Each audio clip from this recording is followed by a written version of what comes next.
Well, how are we kind of feeling about this topic of principal component analysis? Kind of iffy.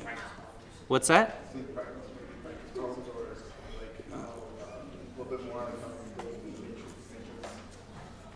Yeah, so in terms of practice problems, yeah, you'll get it in the homework.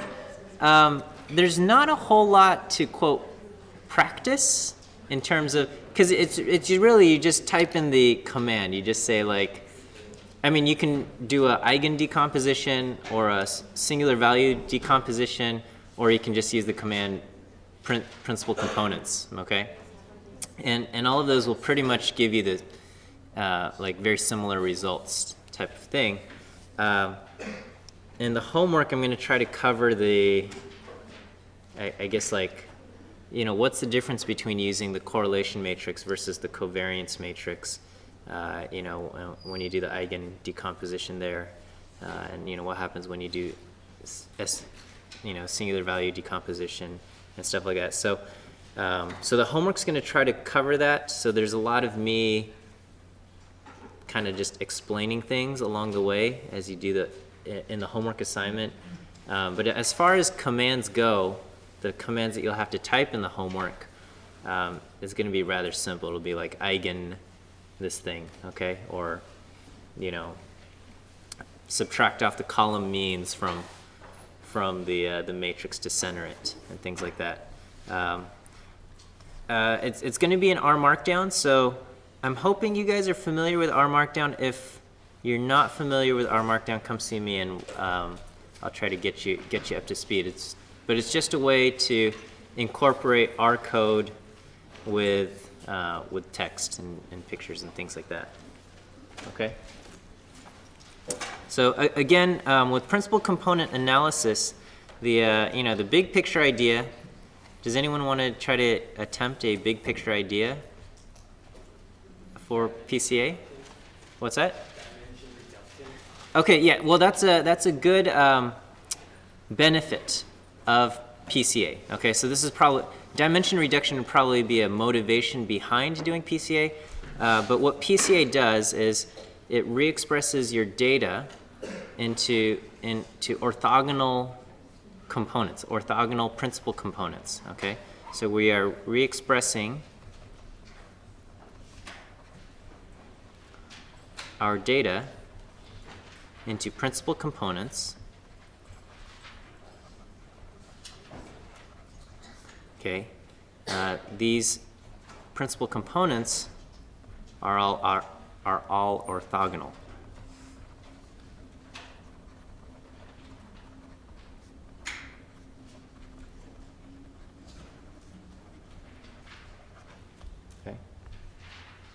And so, you know, a lot of times this just ends up being a quote, you know, n-dimensional rotation of the data. Okay. One benefit is dimension reduction. Okay. And we'll kind of see. And this one will kind of more so cover the theory behind it, but you can use principal components as part of regression. Okay. So we can do principal component regression.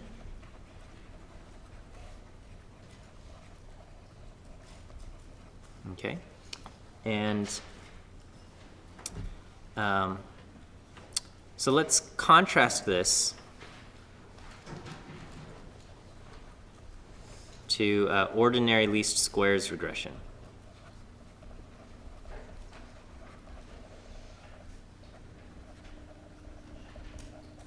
Okay, so OLS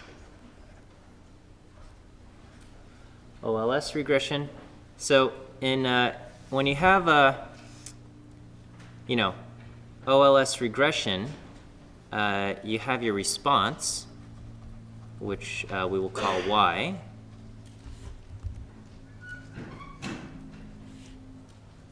Which is basically a column vector, right? Y1, Y2, dot, dot, dot, dot, dot. It's your columns of Y sub i's, which is, you know, n by 1 column vector of responses.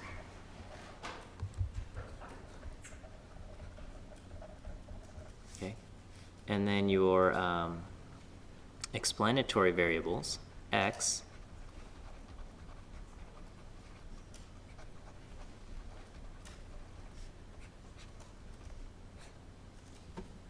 okay, you've got x11, x12, etc.,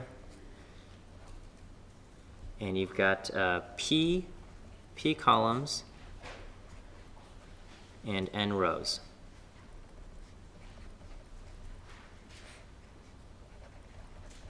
N by P matrix. Okay, and essentially, with OLS, we fit. Oops, y hat as x times beta, right? I should say beta hat. Okay. And so how are we picking beta hat? How are our coefficients for beta selected?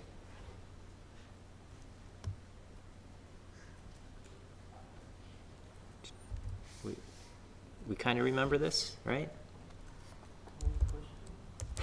How are the coefficients for beta hat selected?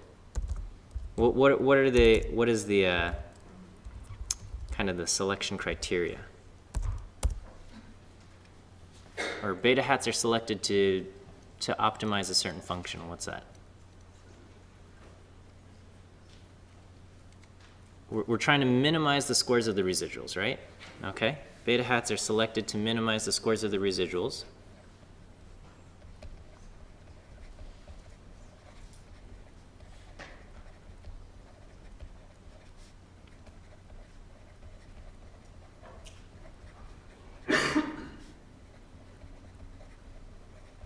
Okay. So in this kind of, matrix notation, how can we express a residual? It would just be y itself minus our fitted values, x beta hat, or y minus y hat essentially. Okay, and we want to minimize the squares, and so because it's a matrix, we're going to kind of norm these and square them. Okay, and so our beta hat is the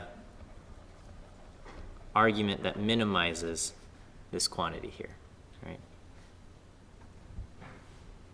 You guys are familiar with this argument, right? Okay, so beta hat is selected to minimize this quantity, which is the squares of the residuals. Okay. I guess we're assuming y and x are centered.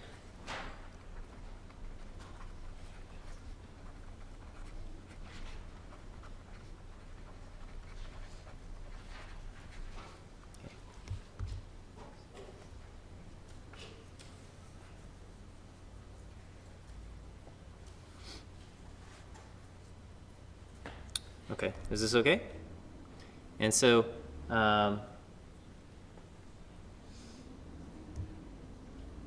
we can illustrate this. All right, and so we've got kind of 3 data points, and we're trying to fit this line of best fit here, right? Okay, so this would be x and y type of situation. Okay, another way to illustrate this, okay, is we can illustrate the idea. Okay, so this is a different geometric interpretation.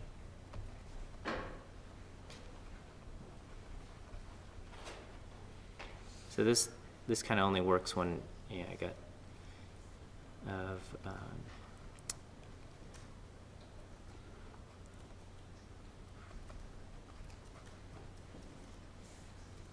okay. So I'm going to draw, here's a vector. This represents in our data This is variable x1, and this is variable x2. Okay, and so this represents the plane that that is spanned by x1 and x2. Okay, so this is the plane.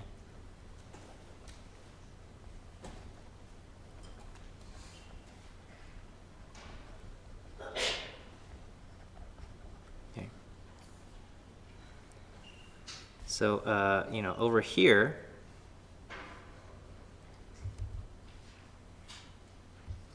how do I draw this? Okay, this vector is our data y. This one. Okay. And the projection of y onto the plane right here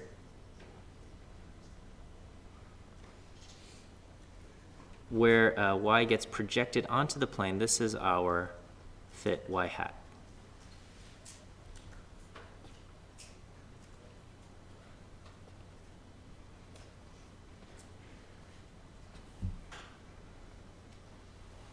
Okay, and so with ordinary least squares regression, you know, we're trying to project our data y onto the space spanned by our x variables. Okay, so this is ordinary least squares regression. Okay, what is the difference between OLS and principal component regression? Okay, so with principal component regression, okay, we do not regress y onto x. Okay, instead we perform a principal component analysis on the x matrix. Okay, we first perform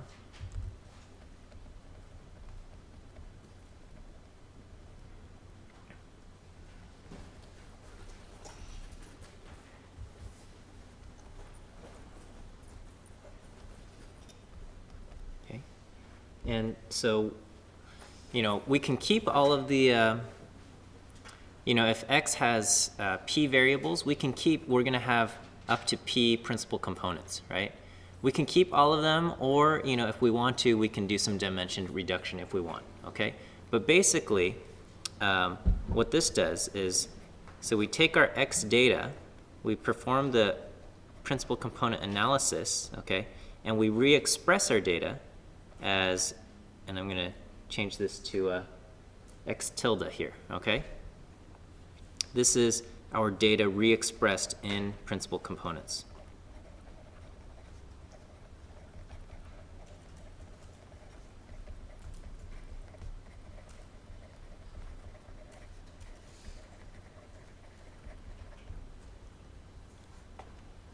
Okay. And now we regress y onto x tilde here, okay?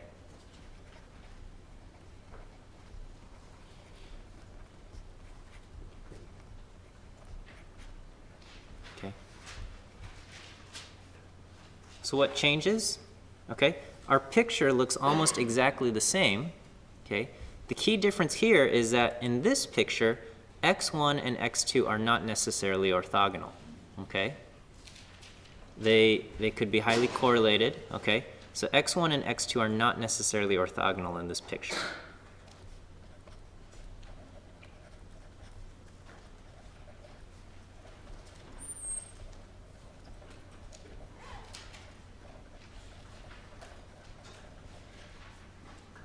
Okay.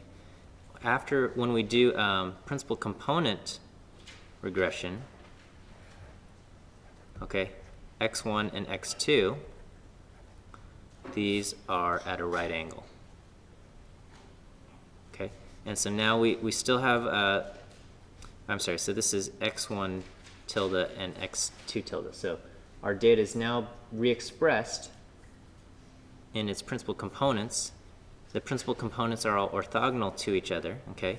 So, you know, we still have this kind of this plane, this space spanned by our x1 and x2, okay?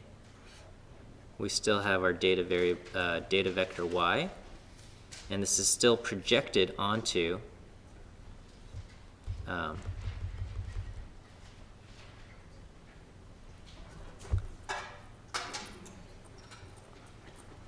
onto this plane, and that is our y hat, okay? But the key difference here is that x1 and x2 are now orthogonal, or x1 tilde and x2 tilde are orthogonal.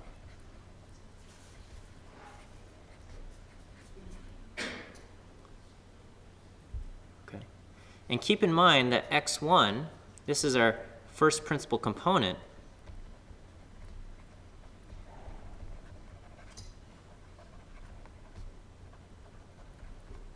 This is our first principal component, so it maximizes the variance.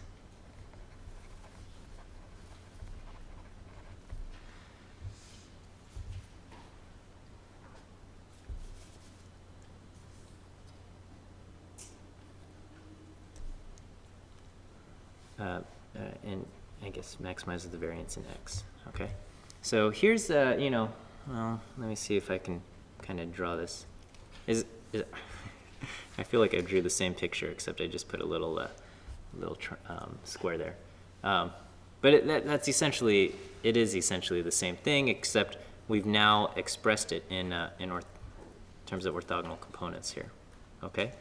So whereas x1 and x2 could be correlated before, not necessarily orthogonal, our principal components, x1 tilde and x2 tilde, are in fact orthogonal here. Okay? If we go back to this kind of interpretation, right?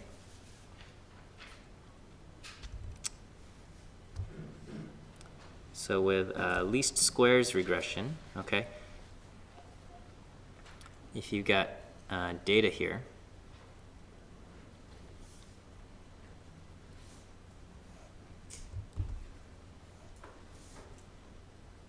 our residuals are calculated this way, right? These are vertical lines. All right. Let me actually...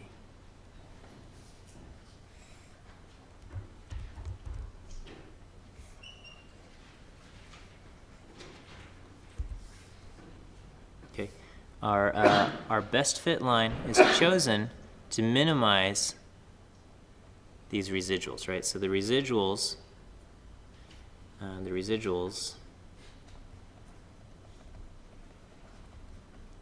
are the vertical distance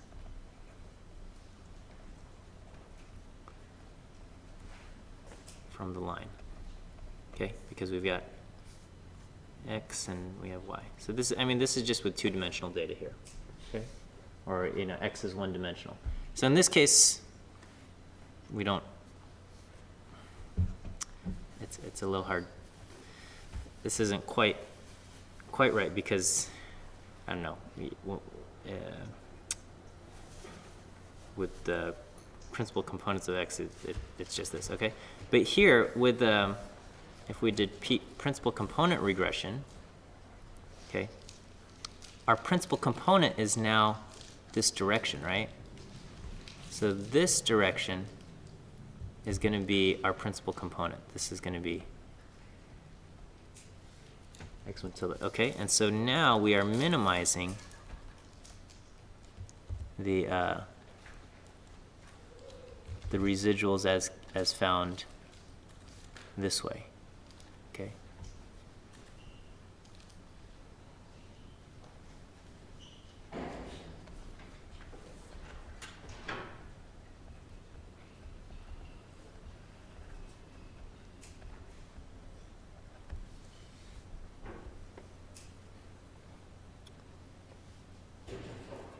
Okay, so again, over here with OLS, beta hat is chosen to minimize y minus x beta hat squared, over here with principal component regression, okay, we are beta hat is chosen to minimize our x tilde beta hat squared, okay? So it's no longer expressed in terms of x. The residuals are no longer y, the difference between y and x in this orientation of x, but now we have redefined our orientation, right? We've rotated our data kind of this way. And so this would be the second principal component. And we are trying to minimize the residuals that way. Yes, question?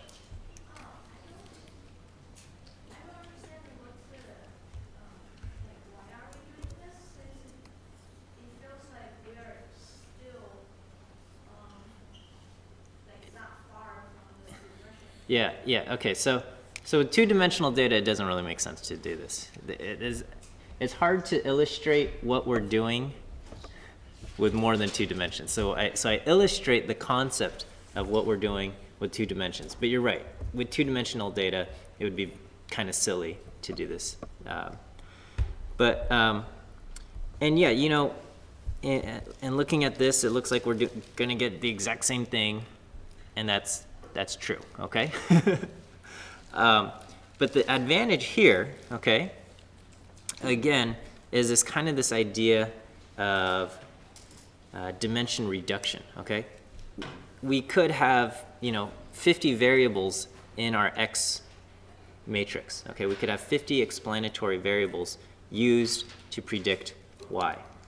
And that's fine, okay? But that might be too many for your liking, okay? And so when we re-express it in terms of principal components, okay, we might find there's really only 5 principal components that capture 95% of the variation in X, okay? We can then regress Y onto just those 5 principal components, okay? Those 5 principal components are made up of the different X variables, okay? But we can regress Y onto just those 5 principal components that are all orthogonal to each other and still get a good regression relationship that where the analysis is easier to do, okay? So, you know, when it's just 2-dimensional data, yeah, it doesn't make sense because, you know, how are you going to reduce your X values, right? When you only got one, it's not going to happen, okay? But, you know, if X has many columns, then, so yeah, I guess this is worth writing, okay? You know, why bother? And sometimes we don't really teach you why bother, right? We just say, hey, here's a cool thing. And okay, so yeah, why bother? Okay, you know, your X matrix, n by p, you know, could have many columns, all right? Okay, P could be 50 or bigger, who knows, okay? And, you know, yeah, it's fine. It's okay to regress Y on the full X, okay? And there's all sorts of literature on, you know, choosing your best X variables, right? Okay, so I don't know if you took 101A, which is all about linear regression, okay? We talked about selecting the best variables to use, okay? What happens if several of those variables are highly correlated, though? Okay, then things are very sensitive, right? If you know, if we're trying to predict the price of a home based on different things, we're going to find some things and let's say you have a variable for square space, or square footage, a variable for bedrooms, number of bedrooms, and a variable for the number of bathrooms, and a variable for, I don't know, basement square footage, and things like this, okay? What you're going to find is that all of those variables are highly correlated to each other, right? As the number of square feet in the house increases, so does the number of bedrooms and bathrooms and basement footage, square footage, or whatever. All of these things are super highly correlated. And so as you are picking your variables, okay, if for whatever reason you choose this square footage variable, okay, then that's going to make all of the, the other ones that were highly correlated suddenly insignificant, okay? On the other hand, let's say just in your analysis you decided to pick the number of bedrooms as a predictor variable, okay? That's probably going to make your square footage and the bathrooms and the other variables insignificant as well. So the selection of variables when you have a highly correlated data set is a little bit volatile, okay? Because, who's to, when you've got if you've got two x variables that are, very correlated like this, okay? Who's to say picking x1 over x2 is better, okay? They pretty much contain almost the same information. One gives just a little bit more than the other, maybe, who knows, okay? And it's very sensitive to these types of things. When you do principal component analysis, okay, I don't know why I just deleted that thing. When you have it like this, okay, if you've got x1 and x2 highly correlated like this, and we're trying to regress y onto this thing, okay, the principal component analysis will say, hey, you know what, x1 and x2, there's really just one principal component that we should be worried about, okay, and we should regress just on this, okay? And then you don't have to worry about, well, was I supposed to pick x1? Was I supposed to pick x2? No, the principal component analysis says, hey, these are pretty much the same information. Just call it principal component 1, which is a combination of x1 and x2, and regress your y onto that. And then you won't have these, and because the principal components are orthogonal to each other, you won't have this problem of selecting one causes the other things to mess around. Okay? Does this sound like a familiar problem that happens when you got multicollinearity with your predictor variables? Okay? So yeah, so why bother? It's okay to regress y on the full x, okay? But the columns of x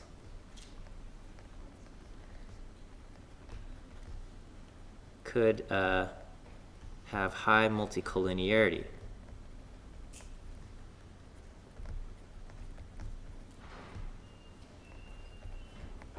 Okay, this and this makes the analysis a bit volatile. I don't know if that's the correct word to use, but it's, so selecting one variable or another can really just result in kind of drastically different results, okay? Makes the analysis a bit volatile. Okay, PCA on X gets rid of this multicollinearity, okay?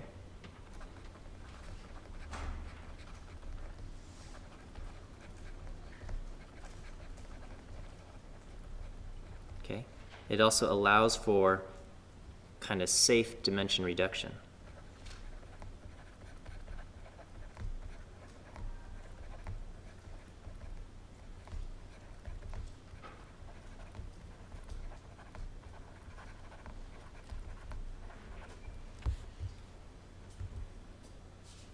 All right, so that's why we would want to do this. We would want to re-express our x in terms of its principal components, and then regress y onto the principal components of x, rather than x directly on itself.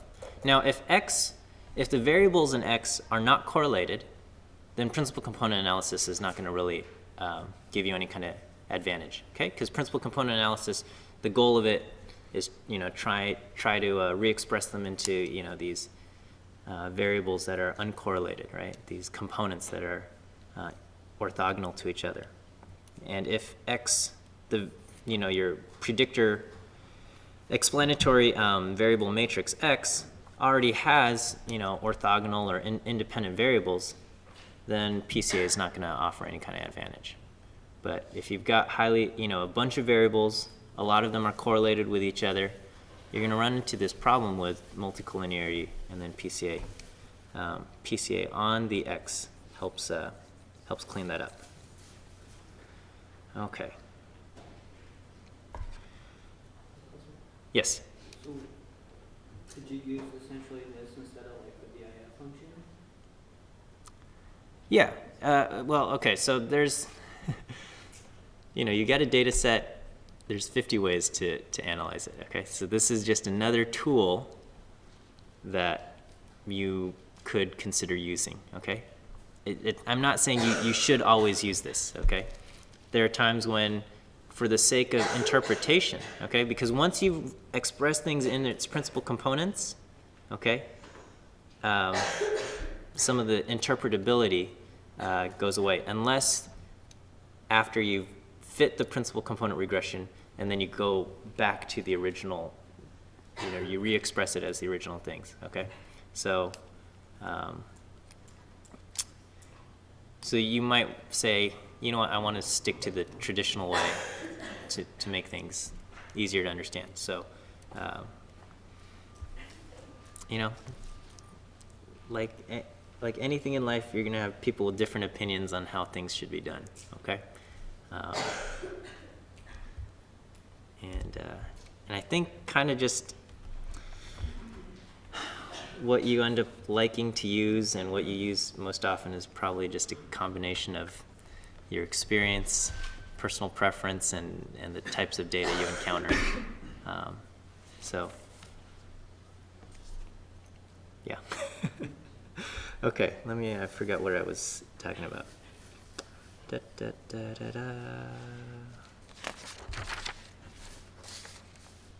Okay, so, all right, we'll talk about some of the math, okay?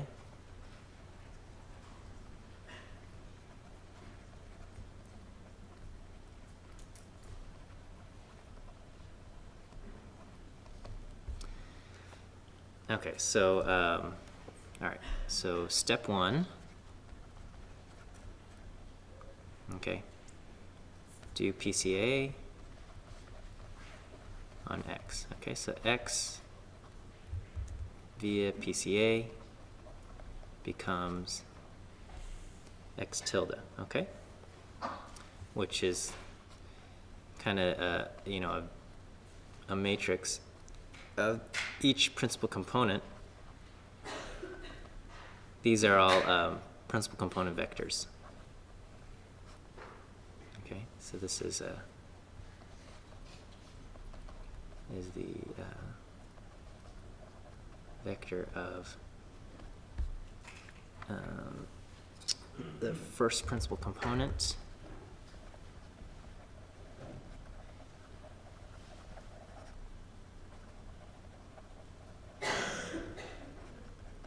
Okay, and x is n by p, all right? So x1, has n observations, right?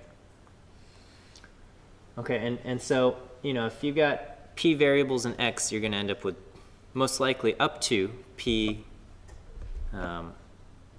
principal components, okay? And this last one is going to capture the least amount of variation, but it's there, okay? And so, you can choose to truncate it if you want. You can choose to get rid of some of these principal components, simplify your x tilde matrix if you want, okay?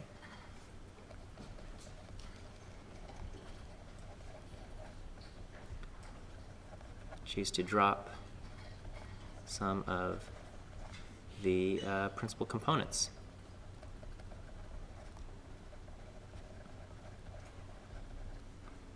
Components if you wish to simplify or I should say to reduce the dimensionality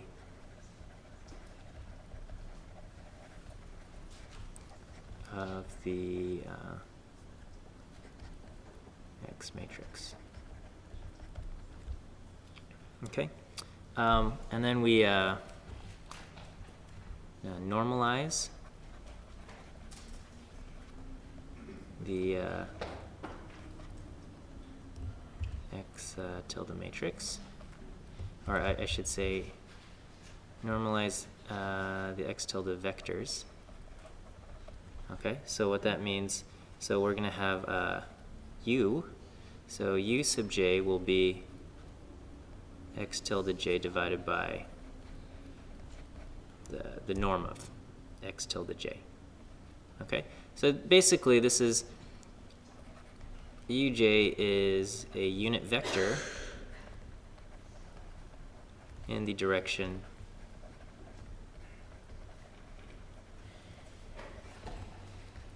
of the principal component. Okay, that's all. There's nothing fancy about this. This just makes it a unit vector.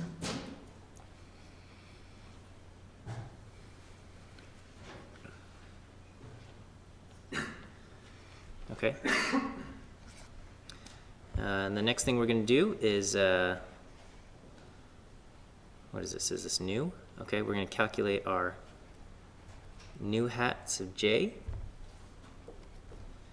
And this is the dot product of our data, our response y onto, or and the unit vector u sub j. Okay. So what does it finding the dot product do? It's essentially this is the projection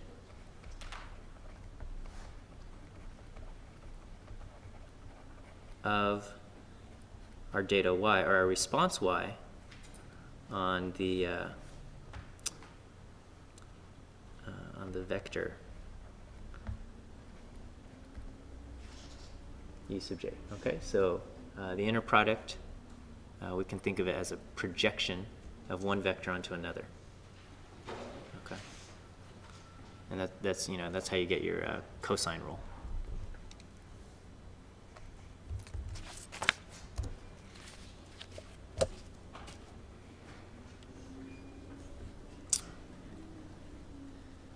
Okay, and then and so what this gives us is then our fitted values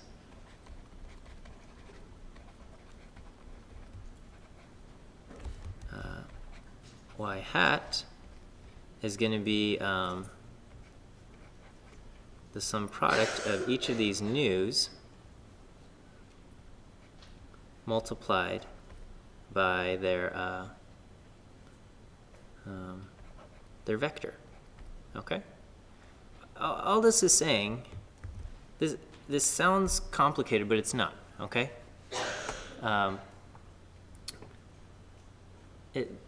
This is essentially, you can think of our u's. This is a orthonormal basis, right? U is a unit vector in the direction of xj. All of our u's are going to be orthogonal to each other, right? So all of the u's form an orthonormal basis. Okay. The UJ's form an orthonormal basis. Okay. Are we okay with that term, orthonormal basis? Yeah. Okay. And so basically, what's the simplest orthonormal basis that we have, right? That's just the Cartesian coordinate system, right? So you don't have to write this. Do you guys have this down though? Okay, so I'm going to do a slide, and so if we have three-dimensional space x, y, and z, okay, an orthonormal basis would be what? 0, it would be 1, 0, 0, 0, 1, 0, and 0, 0, 1. Okay, so we can pretend this is u1, u2, and u3. Okay. This is an orthonormal basis, and so if we wanted to say, hey, we've got a point out here at 3, 4, 5, okay, this point, you know, something like that, okay? All we're saying is this is what? 3 times u1 plus 4 times u2 plus 5 times u3, okay? So all we're saying is that, hey, to get to this point, this is essentially, okay, our new hat projected onto each basis vector, right? Is that okay? Except, you know, u1, u2, u3 probably don't look like these nice Cartesian coordinate system, but essentially that's what we're saying. We're just saying, hey, you want to get to this point, go out this far on u. You know, go new hat spaces on direction u1, go out new hat spaces on direction u2, go out new hat 3 on direction u3, okay? And that will get you to the point that you want to get to. That's all we're saying on the previous slide. This thing, that's all we're saying. Our predicted data points, y hat, is the product of our new hat onto our new hat and each direction, orthonormal basis vector u, okay? And we got our new hats by projecting the actual value y onto each basis vector.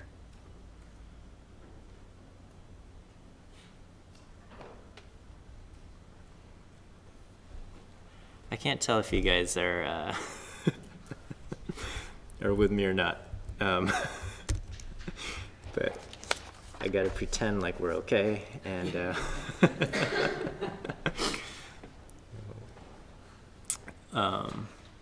okay, and so basically what this looks like, our geometric interpretation, if I can draw this, okay, is that, you know, we have this plane is spanned by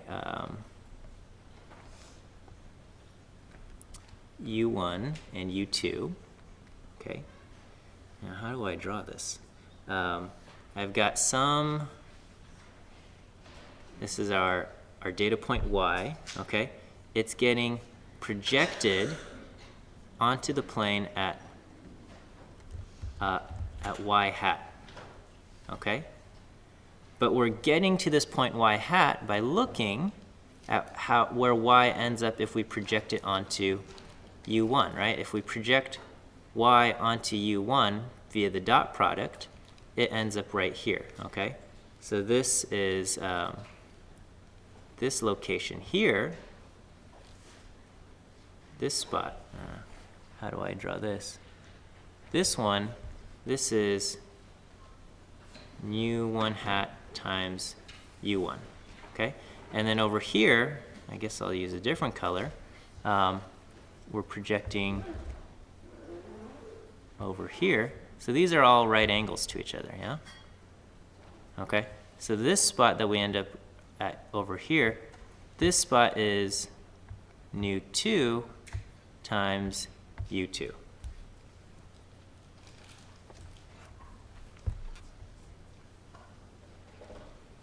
Okay, and so our spot y hat ends up being, you know, nu1 hat u1 plus nu hat 2 u2 all the way up to however many things you've kept. I guess up to p, if you kept all p of these things.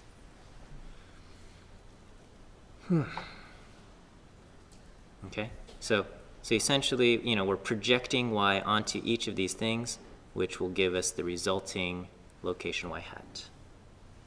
Is that okay? I hope. All right, so I'm man, it's taking me forever to write this PCA homework assignment. I hope it doesn't take you forever to finish it, but I'm hoping it will be helpful and educational in value, and that you'll see the assignment as, I don't know, instructional in nature. Okay, so I'll try to get that finished as soon as possible and get that posted, and you'll have that to work on. Okay. We'll see you guys on Friday.